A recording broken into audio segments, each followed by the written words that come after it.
following around about 250 hours working on this car 7 days a week for the last 4 weeks.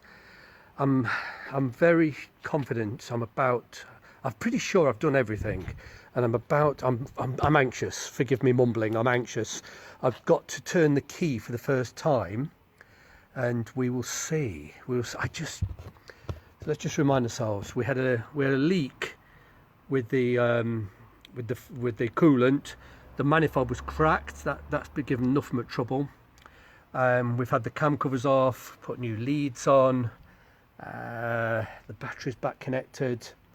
Let's have a look. All of the fuel injectors have been out. They've been completely rebuilt. LPG's back on. All this is just going through. Yeah, it's got a new distributor cap. I'm just checking everything is. I'm sure everything's back on. Honestly, I'm ever so anxious. I really. It's been a tough few weeks, but necessary. And I knew this. Let me just screw the camera back onto the manifold. I'm talking manifold. I'm talking rubbish. Tripod. Let me screw it. I'm just screwing it back onto the tripod. And I really do have to turn the key and see what happens. The key's in the ignition. I've topped up the. Let's just lift the camera a little bit higher. I've topped up all of the fluid, coolant. I've got the bonnet propped up with a broom handle there. Okay, moment of truth. Everything I'm sure is in place. Let's just turn the key. Turn the ignition on. I can hear everything clicking and ticking. I'll just leave it 30 seconds to let everything prime. I can hear the fuel pumps. I can hear a bit of clicking. Just wait for the clicking to stop. Obviously, there's no fuel in the system.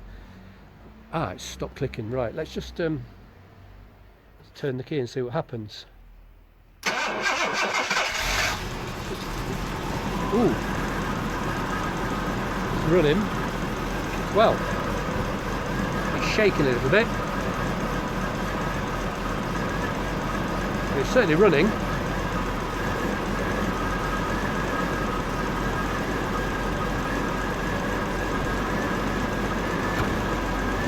Well, that's fantastic. I really am pleased.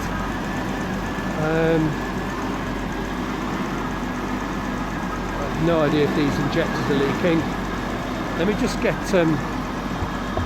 right in close. I need to see if the injectors are leaking.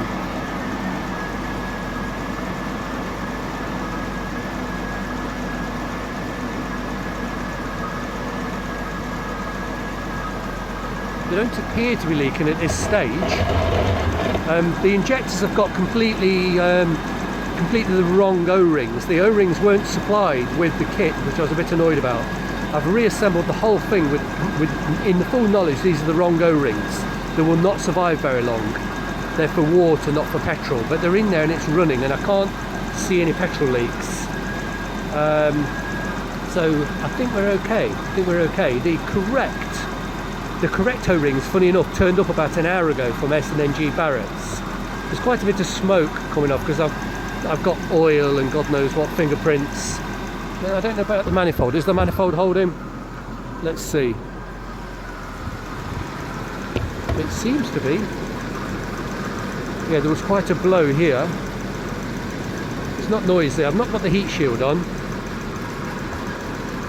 And all of the belts are all loose. I need to readjust all the belts. Gosh, this is fantastic. It seems to be working. I seem to have got away with it.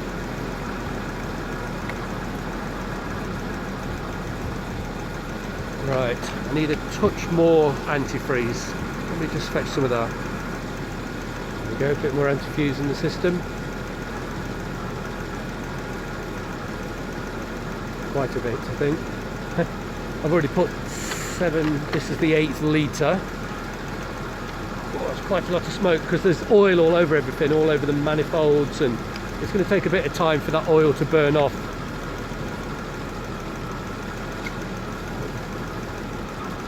I just spilt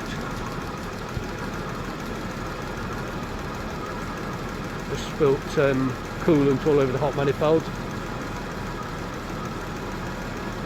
There we go, it's taken the full 8 litres. pop the cap back on.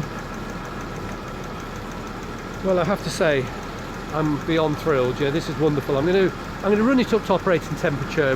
We need to sort of see if it still switches over onto LPG. It's still running on petrol at the moment, and within a couple of minutes it normally switches over onto LPG. But so far so good. It's looking extremely promising.